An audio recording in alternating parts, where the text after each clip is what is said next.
பையன் எழுதி படிக்கிறதுக்காக வீட்டில் ஒரு ஒயிட் போர்டு வாங்கி மாட்டி வச்சுருந்தேங்க. அது பழசாக என்னாச்சு, துரு பிடிக்க ஆரம்பிச்சிருச்சு. எழுதினாலும் அழிச்சா போகவே மாட்டேன்ருச்சு. இதை நான் எப்படி சரி பண்ணேங்கிறத தான் சொல்ல போகிறேன். அது சரி, கீழே ஏன் இந்த கன்றாவியாக இருக்குதுன்னு நினைக்காதீங்க. எக்ஸாம் முடிஞ்சிருச்சு. பழைய புக்ஸ் எல்லாம் எடைக்கு போடலான்னு எடுத்து வச்சுருக்கேன். வேறு ஒன்றும் இல்லை. இந்த போர்டை வெள்ளையாக்கிறதுக்கு நான் பண்ணாத வேலை இல்லைங்க.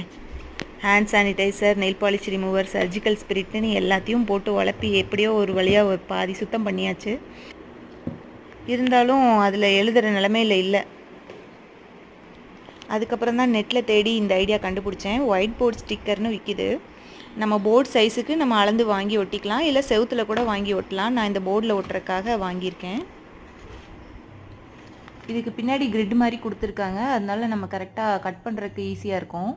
நான் ஃபஸ்ட்டு அளந்து பார்த்துட்டு கரெக்டாக நான் அந்த லைனை மடித்து கட் பண்ணலான்னு ட்ரை பண்ணேன். இந்த சுருட்டி வச்ச பாய் மாதிரி 2 பக்கம் சுருண்டு சுருண்டு போகுது. கட் பண்ணவே முடியல. கீழே போட்டு கட் பண்ணி சரிப்பட்டு வரலன்னு கடைசியில் கையிலேயே எடுத்து பிடிச்சி அந்த லைனுக்கு நேராக பிடிச்சி கட் பண்ணிட்டேன். சரி, இனிமேல் ஈஸியாக ஒட்டிடலான்னு நினச்சி அசால்ட்டாக எடுத்து பிரித்து ஒட்ட ஆரம்பித்தா அங்கே உள்ள நடுவில் ஏர் பபிள்ஸ் வந்துக்கிட்டே இருந்தது. ஒரு தடவையும் ஒட்டி ஒட்டி இழுத்து மறுபடியும் பிரித்து ஒட்டி நிஜமாமே அரை மணி நேரம் ஆயிடுச்சு. பெண்டு கழண்டுருச்சுங்க. இந்த பாதி தான் ஒட்டி முடிச்சிருக்கேன். கடைசியில் இதில் இருக்கிற பிசுரை மட்டும் கட் பண்ணிடலான்ட்டு இந்த பிளேடு வச்சு கட் பண்ணி எடுத்துட்டேன். அப்போ தான் ஃபினிஷிங் கொஞ்சம் நீட்டாக இருக்கும்.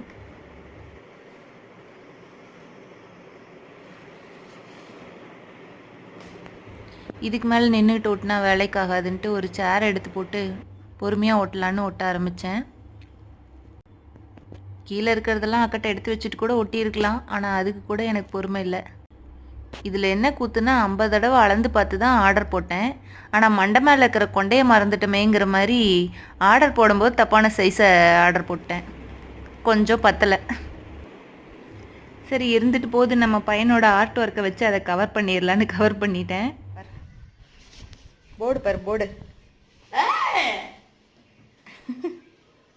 எப்படி இருக்குது? புது போர்டாட்ட ஆயிடுச்சா? பார்த்தோன்னே பயங்கர குஷி ஆகிட்டான். சூப்பராக இருக்குமா சூப்பராக இருக்குமான்னு சொல்லிட்டு முதல்ல அவன் பேரை எழுதிட்டான், மை நேம் இஸ் அஸ்வின் அப்படின்னு. அதுக்கப்புறம் நான் வெளியே போயிட்டேன். அரை மணி நேரமாக ரூமை விட்டு வெளியே வரவே இல்லை. பையன் என்னடா பண்ணுறான்னு பார்த்தா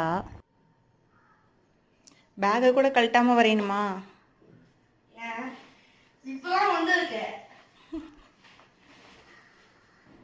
இந்த போர்டு வரையறக்காகவா இல்லை படிக்கிறக்காகவான்னு தெரில.